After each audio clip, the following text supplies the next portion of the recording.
Ya,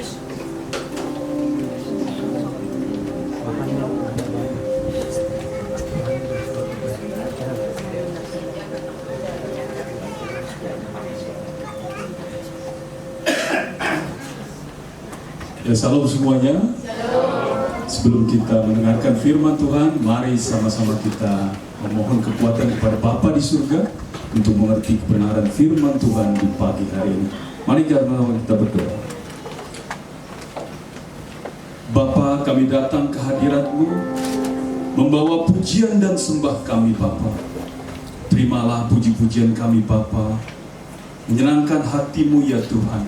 Berkenan kepadamu ya Bapa. Saatnya Tuhan kami akan mendengarkan firman-Mu Tuhan. Firman-Mu adalah pelita bagi kaki kami Tuhan. Menerangkan jalan-jalan kami Bapa. Bahwa kami selalu senantiasa dekat dengan-Mu Tuhan. Terima kasih ya Bapa. Segala puji, hormat dan kemuliaan hanya bagi nama-Mu. Dalam nama Tuhan Yesus Kristus kami berdoa mengucap syukur. Amin. Bapak Ibu, pagi hari ini kita sama-sama merayakan hari Natal, hari kelahiran Tuhan Yesus Kristus. Luar biasa, apa yang terjadi 2000 tahun lalu, hari ini kita peringati. Semua adalah karena kebaikan daripada Tuhan. Amin. Yuk kita buka sesuai tuntunan gereja kita. Hari ini kita merayakan Natal dengan tema King of Kings, Raja segala raja. Dari 1 Timotius ayat 6, 14 sampai 15. Mari sama-sama kita baca. Yang sudah lihat di screen boleh. 1 Timotius 6 ayat 14 sampai ke 15. Turutilah perintah ini dengan tidak bercacat dan tidak bercela, hingga pada saat Tuhan kita Yesus Kristus menyatakan dirinya. Ayat ke-15, yaitu saat yang akan ditentukan oleh penguasa yang satu-satunya dan yang penuh bahagia, Raja di atas segala raja dan Tuhan di atas segala Tuhan. Ada amin? Puji Tuhan, hari ini kita merayakan Natal. Ini adalah suatu hal yang spesial. Saya lihat banyak perubahan di jemaat Grand Batavia, puji Tuhan. Beberapa bulan lalu nuansanya di sini itu banyak yang berubah. Ada latarnya luar biasa, baik sekali.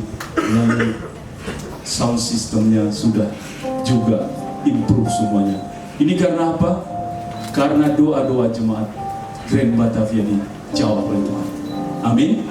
Bapak kita adalah yang Bapak yang baik, yang selalu memberikan perkenanannya kepada kita. Amin. Lihatlah bunga bakung yang tidak memintal, dia diberikan keindahan yang luar biasa, keindahan alami yang diberikan Tuhan. Siapa yang bisa mengalahkan bunga bakung kecantikannya? Baju yang kita punya tidak ada apa-apanya. Itu karena siapa? Tuhan kita, pemelihara, pembuat keindahan bagi setiap makhluk yang diciptakan. Amin. Hari ini kita harus mengingat kebaikan Tuhan.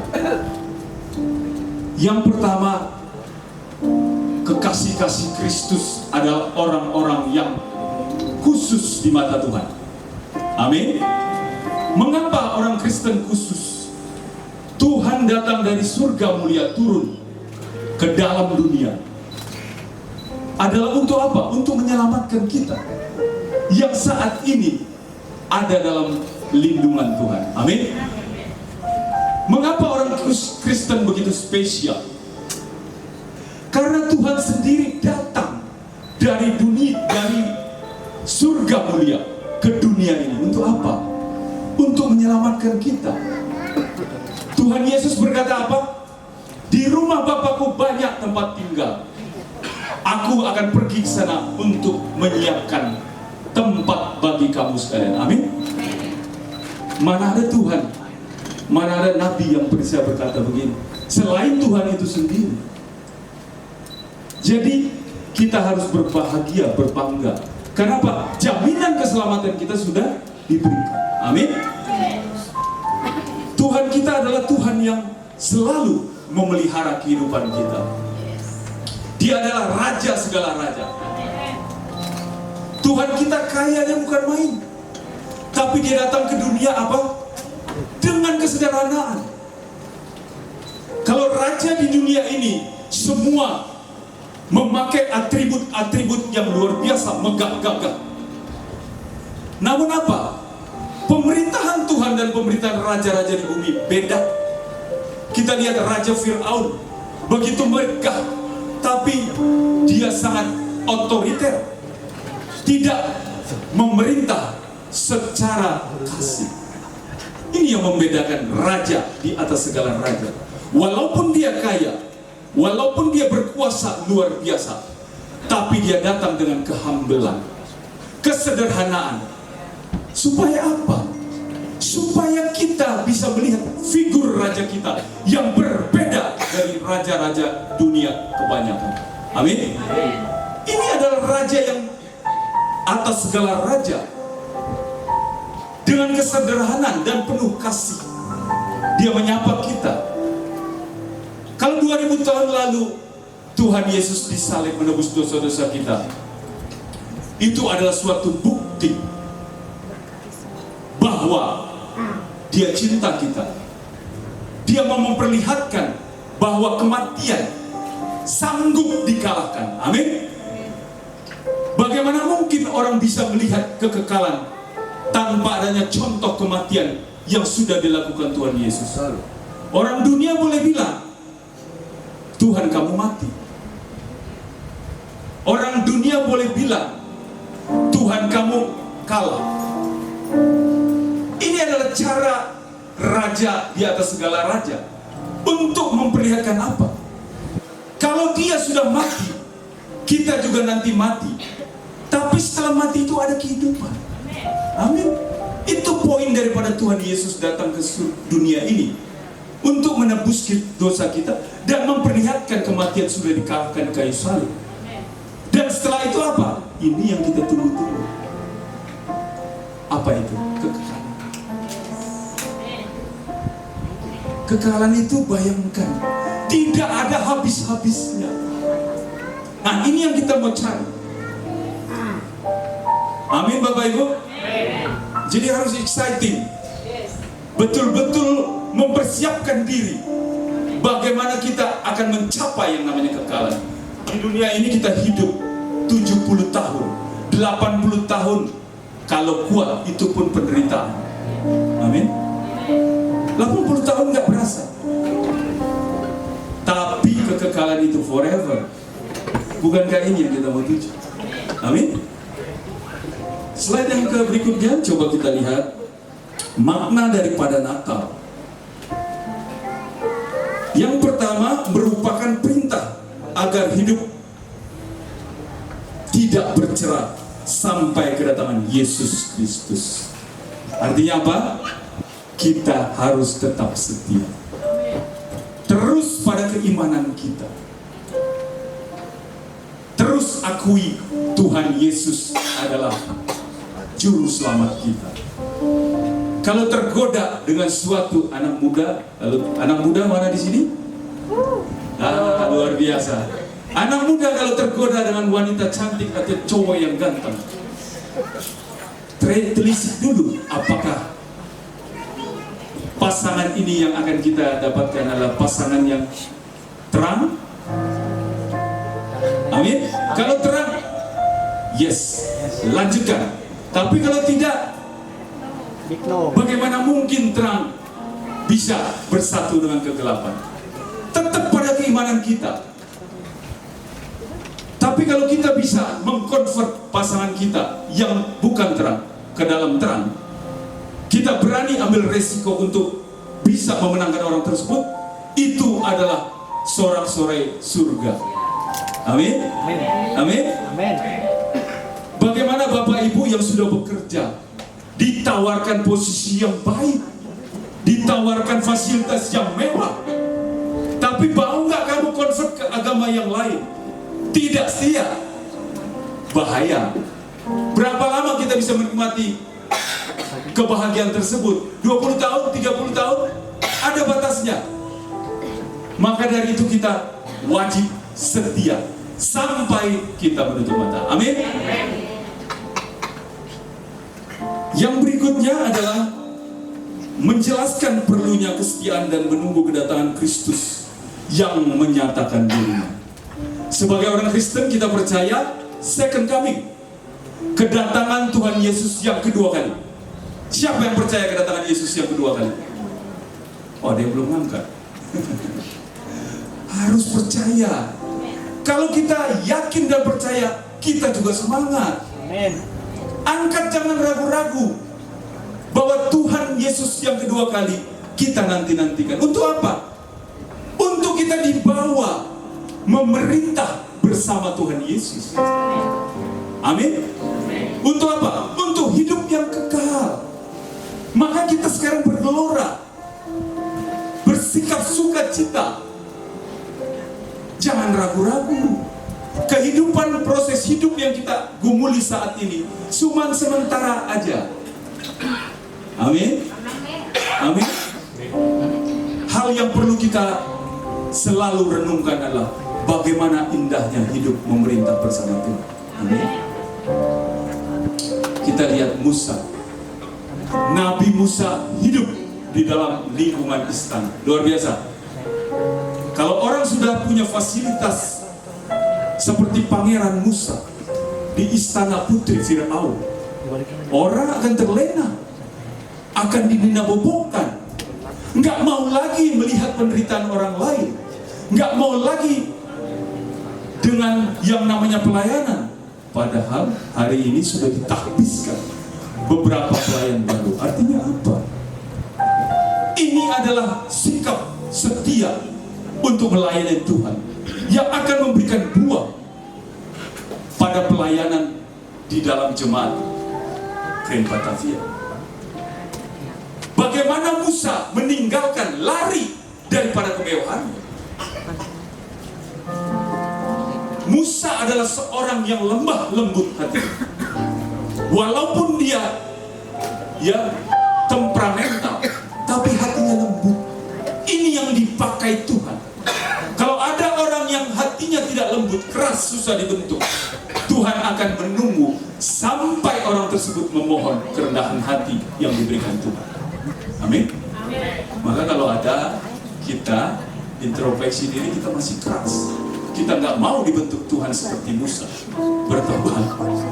Supaya apa? Jalan hidup kita lurus sesuai dengan rencana Tuhan. Amin. Amin. Apa yang terjadi dengan Musa? Musa adalah gambaran umat atau pemimpin yang dipakai Tuhan untuk membebaskan bangsanya dari perbudakan Mesir, menuju ke tempat yang berlimpah susu matinya, Kanaan, Asra. Amin. Bagaimana kehidupan Musa? Sama seperti kita. Kadang-kadang up, kadang-kadang down. Kita juga kadang-kadang sering kita on fire dengan Tuhan. Tapi begitu ada tekanan, goncangan sedikit, kita mulai goyah. Bagaimana Petrus pada saat Tuhan Yesus berjalan di atas air, dia mau juga berjalan di atas air. Manusia mana yang bisa berjalan di atas? Tidak bisa. Gaya gravitasi menyeret kita ke dalam lautan. Tapi kehidupan kerohanian kita yang di luar prediksi manusia, itu bisa kita lakukan bersama Tuhan. Amin. Bagaimana Petrus pada saat dia mau berjalan di atas air yang mustahil, dia bergelora, Tuhan, aku mau berjalan di atas air. Mari Petrus, aku ulurkan tanganku, berjalanlah di atas air. Berjalan gak Petrus? Bisa, karena ada kuasa Tuhan. Tapi begitu setelah perjalanan dia mulai goyah. Waduh, sampai gak nih? Sampai Tuhan Yesus di sana. begitu bimbang, ada keraguan di dalam diri Petrus, tenggelam. Demikian kita Bapak Ibu Saudara sekalian, pada saat pergumulan hidup kita terlihat begitu menarik hidup kita dan merasa itu beban bagi kita, kita akan down seperti Petrus, tidak bisa menyelesaikan perjalanannya di atas air. Tapi apa? Tuhan kita yang baik mengangkat Petrus. Tidak pernah dibiarkannya kita ataupun Petrus tenggelam. Ini adalah sifat daripada Bapa kita yang baik. Walaupun kita jatuh 7 kali, 10 kali, 100 kali, Tuhan mengangkat kita.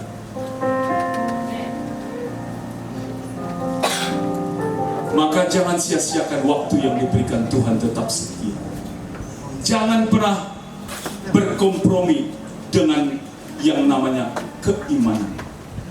Kita sudah mempunyai tiket yang sudah diberikan Bapa kita di surga, yaitu pengakuan Yesus Kristus adalah Tuhan dan Juru Selamat kita. Yohanes 14 ayat 6 berkata dengan terang benderang, Yesus berkata, "Akulah jalan kebenaran dan hidup. Tidak ada seorang pun sampai kepada Bapa kalau tidak mengakui melalui aku." Apalagi yang kita bicarakan, tidak ada manusia, Tuhan lain, nabi-nabi yang menggaransi bahwa dia adalah satu-satunya jalan. Loh, apakah kita mau berpaling? Kita sudah punya tiket. Betapa kurang bijaksana, bahkan boleh dibilang dalam tanda kutip bodohnya kita kalau kita meninggalkan keimanan kita. Yang dituntut adalah kesetiaan kepada Yesus Kristus sebagai juru selamat penopang hidup kita, sebagaimana perikop kita di pesta Natal pagi hari. Amin. Maka jangan pernah bimbang, ragu, teruslah tetap setia sampai kita menutup mata. Amin. Karena apa? Di balik segala itu ada kehidupan yang kekal yang sudah menanti kita. Amin. Pikirkan terus menerus kebahagiaan yang akan bisa kita terima bersama Tuhan Bapa kita di surga. Amin. Berikutnya, berikutnya ini adalah dari Wahyu yang ke-17 ayat 14. Ini penting sekali. Setia sampai akhir. Mereka akan berperang melawan anak domba, tetapi anak domba akan mengalahkan mereka. Karena ia adalah Tuhan di atas segala Tuhan, Raja di atas segala Raja. Mereka bersama-sama dengan dia juga akan menang, yaitu mereka yang terpanggil, telah dipilih dan setia. Amin. Amin.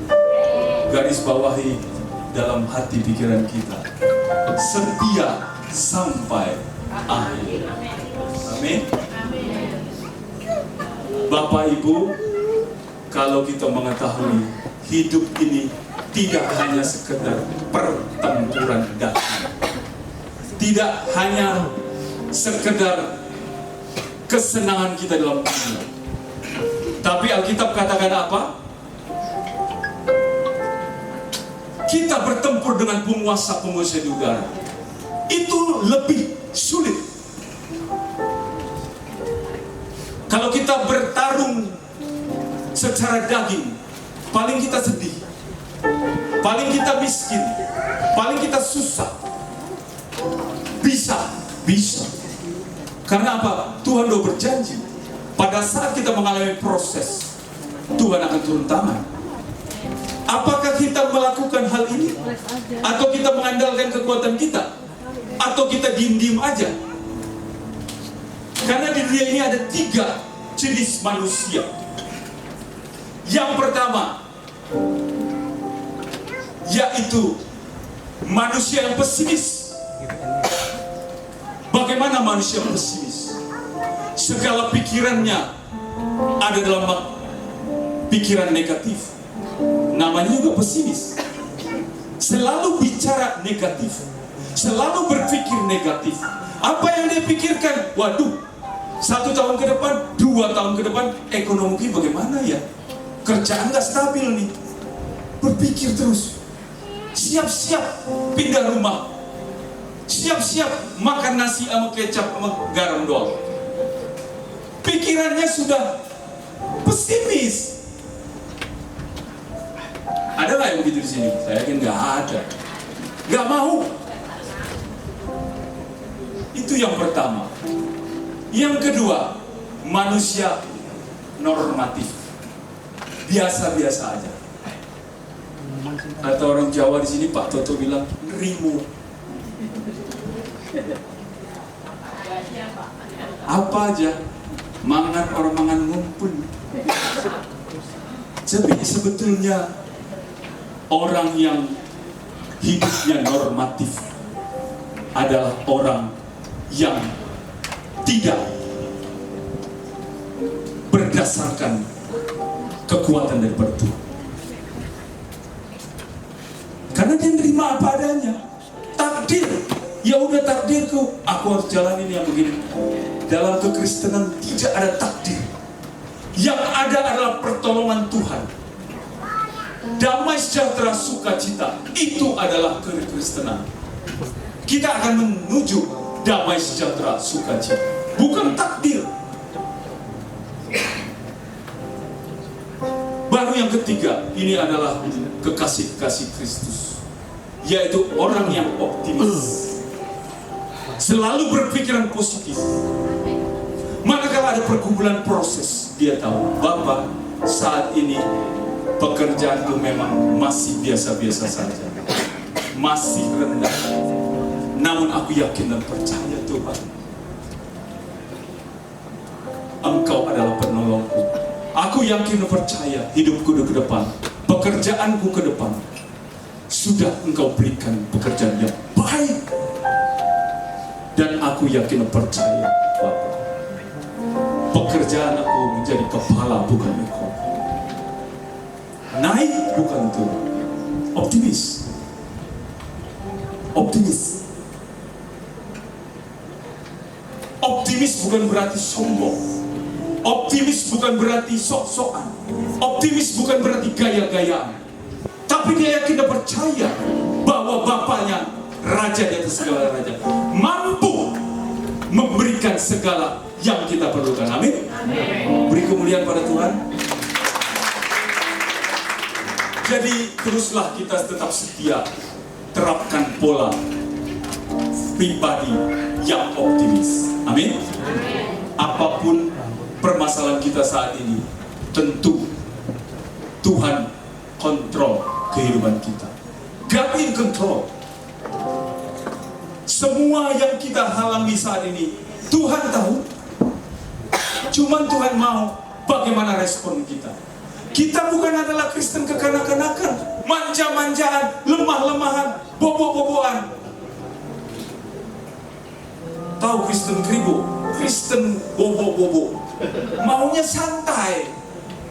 Kita dibentuk Tuhan tuh bukan begitu, bukan Kristen kribo.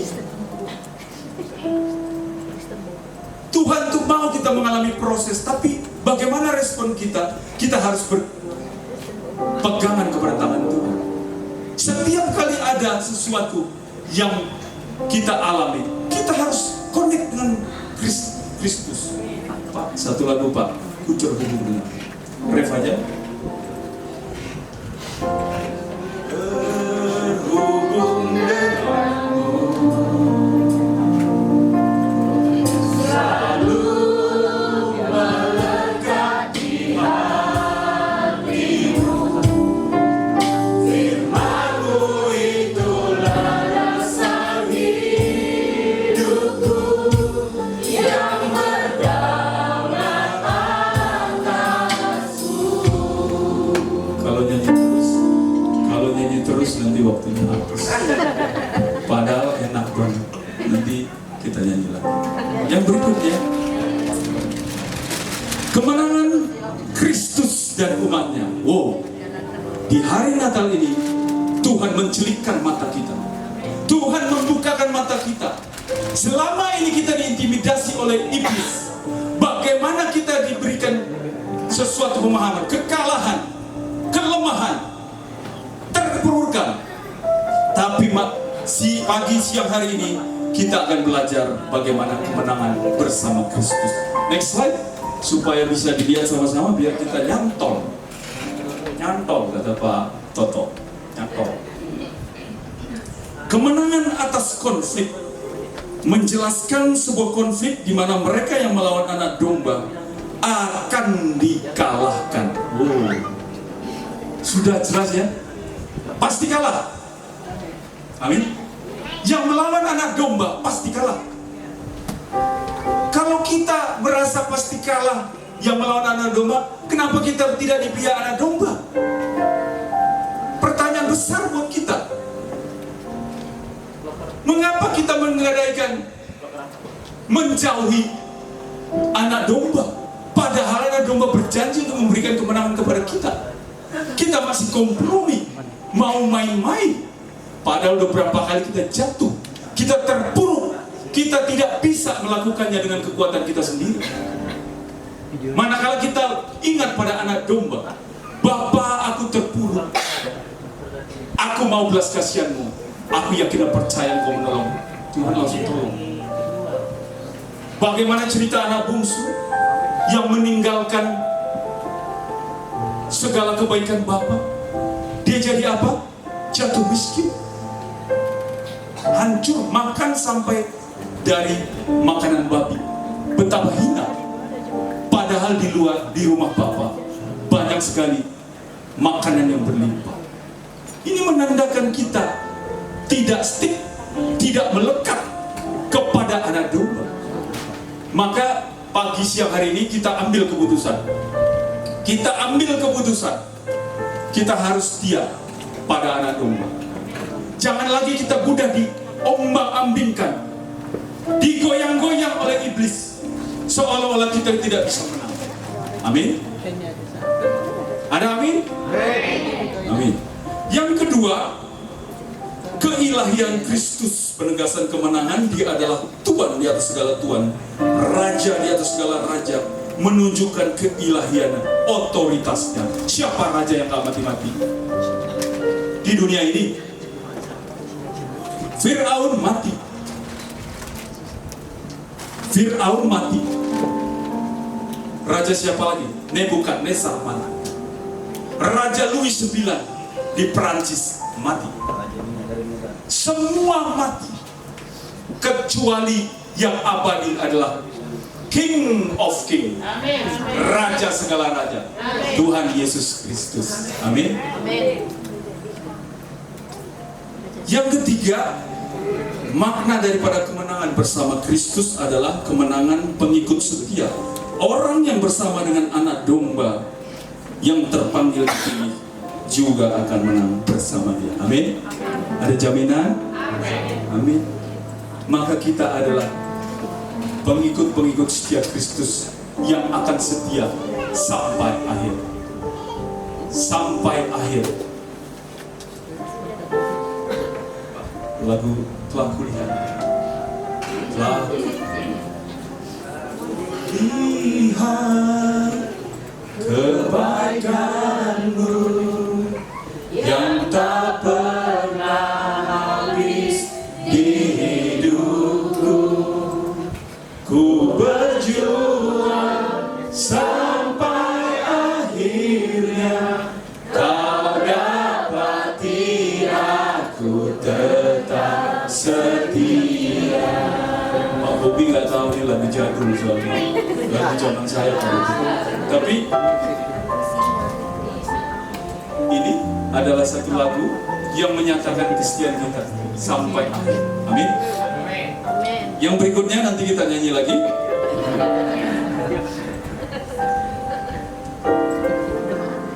Dari Wahyu 5 ayat ke-10. Next slide. Wahyu 5 ayat 10. Wah, saya kalau lihat panglima tentara yang di depan itu, saya menangis saya.